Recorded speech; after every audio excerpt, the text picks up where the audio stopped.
గుంటూరు పోలీసులకు చుక్కలు చూపిస్తున్నాడు పరారైన ఖైదీ అజిత్ కుమార్. వారం రోజులు గడుస్తున్నా ఇప్పటికీ పోలీసులకు పట్టుబడలేదు. గత నెల 28న గుంటూరు జీజీహెచ్ నుంచి పారిపోయాడు అజిత్ కుమార్. వారం రోజుల క్రితం రేపల్లె సబ్ జైలు నుంచి వైద్యం కోసం గుంటూరు జీజీహెచ్ కు తీసుకొచ్చారు. అప్పుడే ఆసుపత్రిలో పోలీసుల కళ్ళు గప్పి అక్కడి నుంచి తప్పించుకొని పారిపోయాడు.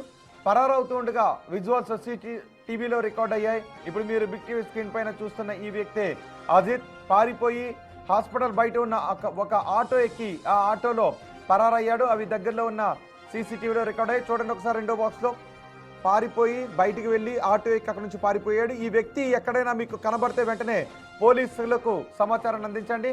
ఇప్పటికే ఆ రోజు విధుల్లో ఉన్న 3 ఆర్మీడ్ సిబ్బందిని సస్పెండ్ చేశారు గుంటూరు ఎస్పీ. నిందితుడు అజిత్ పై ఒక ఆంధ్రప్రదేశ్లోనే కాకుండా ఇతర రాష్ట్రాలలో కూడా కేసులున్నాయి. తెనాలిలో ఓ కేసులో నిందితుడు అజిత్ కు రిమాండ్ విధించగా రేపల్లె సబ్ జైలుకు తరలించారు. అక్కడి నుంచి వైద్యం కోసం గుంటూరు జీజీహెచ్ కు తీసుకొస్తున్నప్పుడే పోలీసుల కళ్ళు గప్పి పారిపోయాడు ఈ నిందితుడు. గతంలోనూ ఒంగోలులో ఓ జైలు నుంచి ఇలాగే పరారయ్యాడు అజిత్.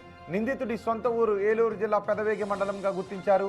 అజిత్ పై ఏపీ, తెలంగాణతో పాటు కర్ణాటక, తమిళనాడులో మొత్తం 32 కేసులు నమోదయ్యాయి. ఇప్పటికే వారి బృందాలుగా ఏర్పడిన పోలీసులు అజిత్ కోసం గాలిస్తున్నారు. నిందితుడిని ఇంకా పట్టుకోకపోవడంపై తీవ్ర స్థాయిలో విమర్శలు వెల్లువెత్తుతున్నాయి.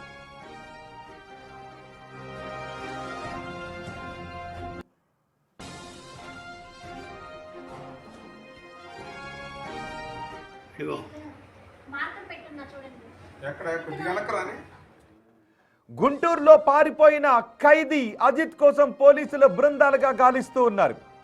అజిత్ ను సబ్ జైలు నుంచి జీజీహెచ్ కు తీసుకొచ్చారు. జీజీహెచ్ కు తీసుకొచ్చిన తర్వాత పోలీసుల కళ్ళుగా పెదగో రెండో బాక్స్ లో చూడండి. బయటకు వెళ్ళి అక్కడ ఉన్న ఒక ఆటోలో ఎక్కి పారిపోయాడు. ఇన్ని రోజులైనా ఇంకా అజిత్ ఆచూకీ కనుగొనకపోవడంపై విమర్శలు వ్యక్తమవుతున్నాయి. ఈ ఘటనలో 3 సిబ్బందిని సస్పెండ్ చేశారు. ఆర్మీడ్ పోలీసులు అతనితో పాటు ఉన్నారు. వాళ్ళు అక్కడ ఉన్న చూడండి, అతను రాగానే ఆటోలోంచి డ్రైవర్ దిగాడు. వెంటనే ఆ వ్యక్తి ఆటోలోకి ఎక్కాడు. ఆ తర్వాత అక్కడి నుంచి ఎస్కేప్ అయిపోయాడు.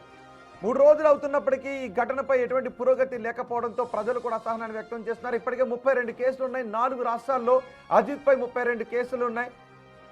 అజిత్ ఎక్కడికి పారిపోయాడు అనే విషయంపై అతని సొంత ఊరికి కూడా పోలీసు అధికారులు వెళ్ళి ఎంక్వైరీ చేస్తున్నారు. మా ప్రతినిధి మణికుమార్ ఉన్నారు పూర్తి సమాచారం అందించడానికి.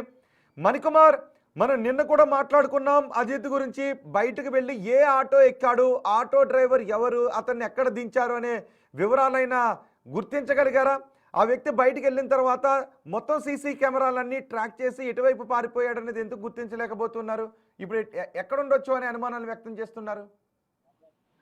రోహిత్, గత వారం రోజుల క్రితం గుంటూరు జీజీహెచ్ అంటే గత నెల 28వ తేదీన గుంటూరు జీజీహెచ్ నుంచి ఒక రిమాండ్ ఖైదీ పరారయ్యాడు. అయితే ఇప్పటి వరకు కూడా ఖైదీకి సంబంధించి పోలీసులు అతన్ని పట్టుకోలేకపోయారని చెప్పాలి. ఇప్పటి వరకు అతను పోలీసులకి చుక్కలు చూపిస్తారని చెప్పాలి. గత నెల 28న అంటే రేపల్లె సబ్ జైల్లో ఉన్నటువంటి అనారోగ్యం కారణంగా అజిత్ కుమార్ అనేటువంటి ఒక కరుడుగట్టిన రిమాండ్ ఖైదీని గుంటూరు జీజీహెచ్ కి తీసుకొచ్చారు వైద్యం నిమిత్తం. అయితే 2-3 రోజులు వైద్యం తర్వాత అతను పోలీసులు కళ్ళుగప్పి అక్కడ ఉన్నటువంటి విధుల్లో ఉన్నటువంటి పోలీసులు కళ్ళుగప్పి అక్కడి నుంచి పరారయ్యారు. పరారవుతున్న సమయంలో అతను ఆసుపత్రి నుంచి బయటకు వెళ్తున్న విజువల్స్ కూడా సీసీటీవీలో కనిపించాయి. అక్కడి నుంచి బయటకు వచ్చి ఒక ఆటో మాట్లాడుకుని అక్కడి నుంచి సైలెంట్ గా వెళ్ళిపోయిన విజువల్స్ మనం స్క్రీన్ మీద చూడవచ్చు. అప్పటి నుంచి ఏదైతే ఆటోలో అతను రిమాండ్ ఖైదీ వెళ్ళిపోయారో అప్పటి నుంచి కూడా పోలీసులు అతను ఇప్పటి వరకు కూడా పట్టుకోలేకపోయారు.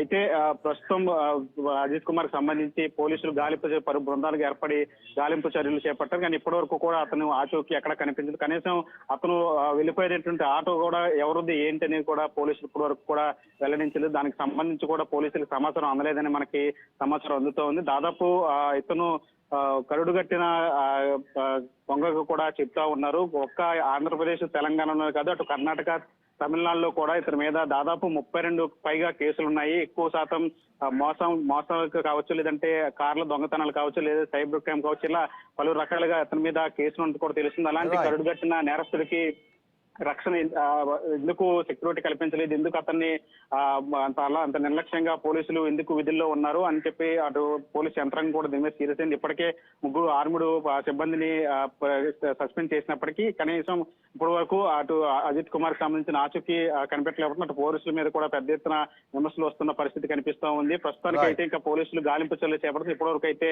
అజిత్ కుమార్ ఆచూకీ అయితే లభ్యం కాలేదని చెప్పొచ్చు. రైట్ మణికుమార్.